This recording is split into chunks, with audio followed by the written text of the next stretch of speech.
Good morning on this Friday. I'm Nikki Stanzione. And I'm Kristen Van Dyke. And this is New Mexico Style, and we have our two Idol finalists. I'm just going to say it real fast. Okay. Spoiler, spoiler, spoiler. I was right. Jessica Sanchez and Philip Phillips going to the finals next week. Woo, woo. We'll talk more about that, of course, next week. But in the meantime, let's get to the top story. Everybody's talking about it. Disco queen Donna Summer died yesterday at age 63, reportedly after a battle with cancer. I cried. I don't know if did you grow up listening to a lot of Donna Summer? My parents did, so yeah. I listened to a lot of her music through them. You know, we had the records and all that stuff. Oh, my parents on the radio. It, yeah. I remember that record. It was one of those that you opened up and there were photos of Donna all around, like, and all of her best of hits. I mean, my favorite song was Last Dance. I love that song. I even did a little dance to it as a little You did? girl. I did. Well, I have to say, you know, having DJ'd and been in a wedding band, yes, I was a wedding singer, we sang all Donna Summer songs. I mean, Hot Stuff, Bad Girls, MacArthur Park, Heaven Knows, Love to Love You, and of course, Last Dance ended every party. It always ends, yeah. And it always gets everybody on the dance floor, and I think no matter what happens, of course, her music will live on forever. Well, Fox News correspondent Phil Keating has a story from Miami. She was the queen of disco.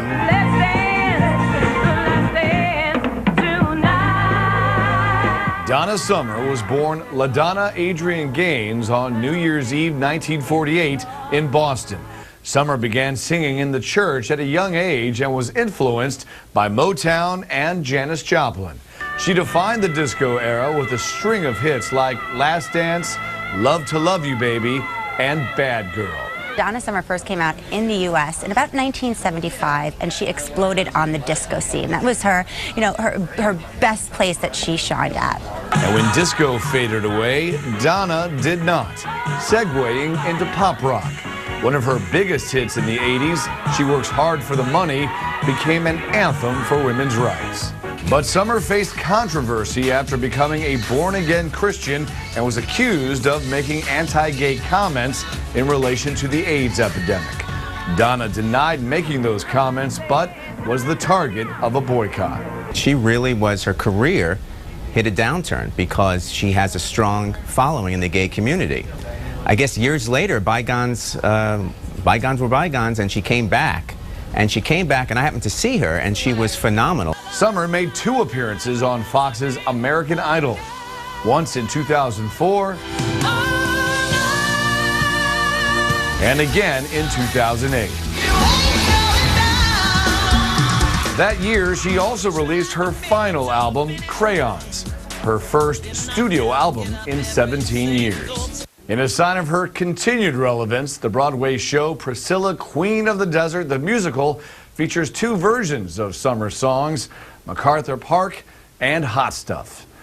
Donna Summer was 63. In Miami, Phil Keating, Fox News. That's heartbreaking, way too young.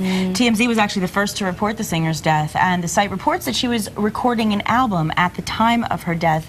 And you know, she aged so gracefully and so beautifully, and I remember those episodes of Idol when she showed up, and that's another thing that we'll be looking forward to next week, is to see what kind of surprise legends will show up in that finale. That's always exciting. Yeah, I'm sure. You know they're going to do some kind of tribute, something will happen to tribute her. There's always a surprise. I hope they do tribute her. I know last night they had Jimmy Iovine and Carol Bayer Sayer actually on, and they did say something special about her. And of course, like I said, we'll never forget her, and her music will live on in all of us. I hope so. So, prayers to the family, and of course, we thank Donna for the music.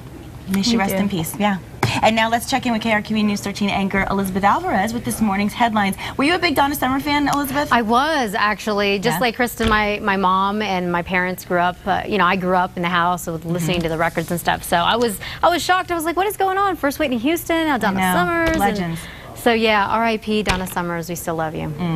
All right, let's get to your news this Friday morning. Topping your morning news headlines, authorities say the new drug choice among teens is at the center of a nationwide drug raid, and it affected Albuquerque. Listen to this. Agents with the Drug Enforcement Administration found millions of dollars worth of synthetic marijuana called Spice in a warehouse near Jefferson and McLeod yesterday.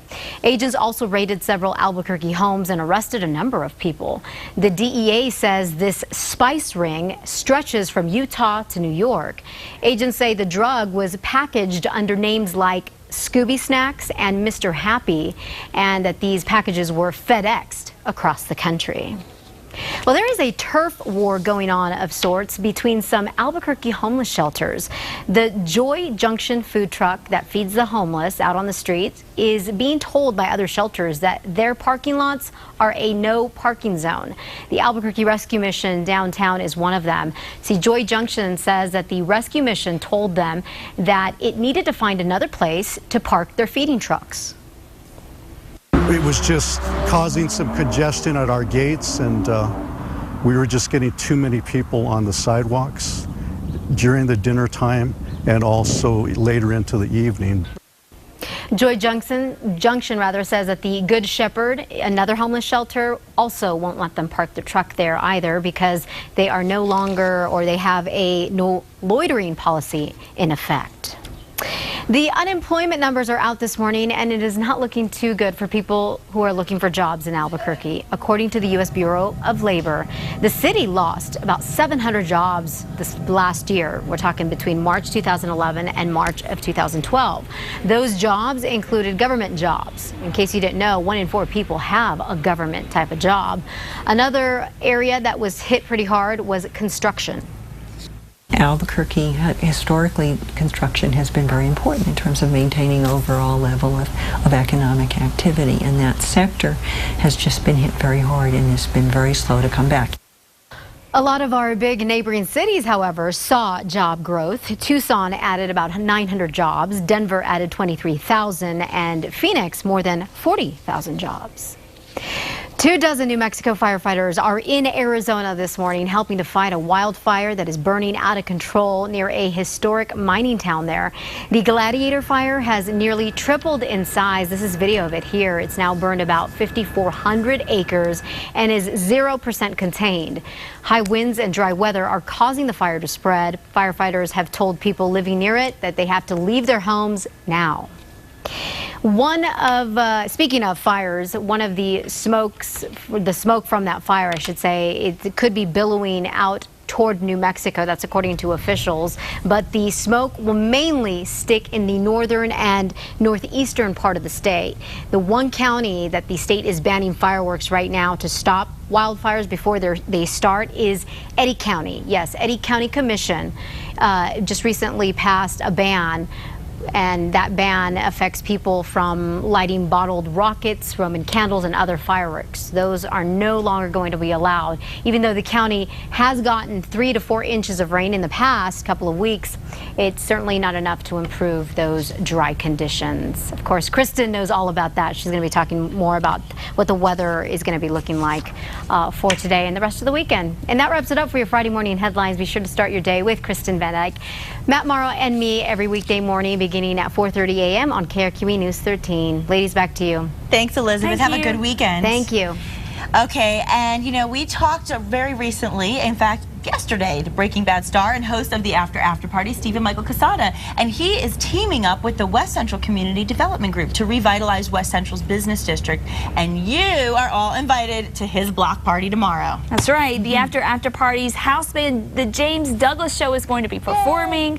The party is from 2 to 4 in the Kmart parking lot at Central and Atrisco, and all you need to bring are your big ideas. This is so cool. And if you want to see more about that, you can go back on Casa.com, watch the segment from yesterday, get a little more detail about what it's all about. But certainly a worthy cause and a lot of fun at the same time. You know, it takes a village to build a village, and the West Central Community Development Group is asking the community to just share their ideas, you know, about how you can jumpstart business. That, of course, means jobs, and your big idea could actually not only get you some, you know, possible talk amongst people for jobs, but it also could get you a new iPad. Seriously, and other cool prizes. They're giving away some really great stuff, so head on over for sure. Oh yeah, it's all about the ideas. That's where it all gets started. Definitely. Well, Stephen's Breaking Bad co-star Bryan Cranston and the cast of Breaking Bad, Longmire and Lone Ranger, are taking on the Wounded Warriors at this year's Isotopes Celebrity Softball game tomorrow. Yes, Wounded Warriors is a team of veteran amputees that actually travel around the country doing these exhibitions, and then the proceeds from the games will actually support them as well as disabled American veterans. Again, great cause and certainly a lot of fun. Right. The game tomorrow, 5:30 to 6:30, before the Isotopes take on the Sacramento River Cats at 7:05. And all you have to do is buy one ticket. It's $7. and it's So good. cheap. It starts at $7, I should say. Yeah. And it's good for both games. Yeah, $7 for 2 games, not bad. And you might even see some of your favorite celebrities. So definitely a worthwhile thing. And if you want to be indoors, Yes. in the air conditioning, I should say, there are a few new movies that are actually hitting the big screen this weekend, and they will possibly pack a punch, but maybe not enough to knock the Avengers out of first place. We'll see about that. Right. Fox's Ashley Dvorkin tells us what's new in theaters. I am for free press, fair elections, and equal rights for women. I can't say that. Sacha Baron Cohen aims to rule over the box office with his latest comic creation, The Dictator, the story of ruthless leader Admiral General Aladdin of Wadia and his mission to stop democracy. We are going to America. He's invading theaters with his usual no-holds-barred humor, complete with a global promotion in full character. This time, there's a twist for Cohen, as the film had a script and brought Hollywood actors Sir Ben Kingsley and Anna Faris in on the joke. Real bad idea, Lieutenant!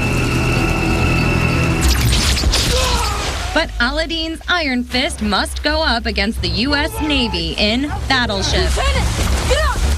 An action-adventure with plenty of obligatory fight scenes, courtesy of a cast that includes Liam Neeson, Taylor Kitsch, and Rihanna.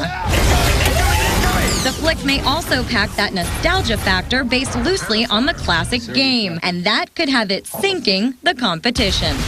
Pregnancy sucks. But when it comes to targeting the female audience, the cast of What to Expect When You're Expecting may have that market cornered. My wife is pregnant, and as you know, it's really common for guys to just put on a little bit of weight, as their wife does. It's called Kubad syndrome or something. As Cameron Diaz, Jennifer Lopez, Matthew Morrison, and others deliver the tale of couples experiencing the joy and drama that come with having a baby. Gentlemen, what are you prepared to do? And The Avengers is expected to continue its super-powered run in the #1 spot. In New York, Ashley Dvorkin, Fox News. I'm embarrassed to say I haven't seen Avengers yet. It has to be on my agenda this week. I have to do it. The weather's been too nice to get out to the theater, so It's been we're really going to nice. get kind of crummy. In fact, it's going to be really nice for a really special event this weekend, isn't it? That's right. This Sunday is the first annular eclipse of the sun visible from the west coast in 18 years. Wow. And Albuquerque has the best location to view this ultimate astronomical event. So cool. The eclipse begins over Asia and will travel at more than 1,000 miles per hour over parts of California, Nevada, Arizona, Utah, and New Mexico, all before sunset. And there are several locations right here in Albuquerque to view the eclipse, and some will actually have an expert on hand to answer your questions as well. Right, you can catch the eclipse at the Anderson and Abruzzo Balloon Museum, the Museum of Nuclear Science and History, and the UNM Observatory, the Museum of Natural History and Science, the Hard Rock Pavilion, and Sandia Peak Tram. Yay. So lots of good spots. Weather looks like it's going to be really nice for it, and you don't want to miss it. This is pretty rare. It is rare, and we have the best spot, but you also want to make sure that you go and check out the different places around town where you can get those glasses. When we were doing the segment the other day, we got to try on those protective glasses. It really blacks everything out, but it's really important you protect your eyes in this case. Right. The regular sunglasses will not work. And speaking of eclipse, we're going to be talking about the forecast for that. So let's go ahead and talk about the weather right now.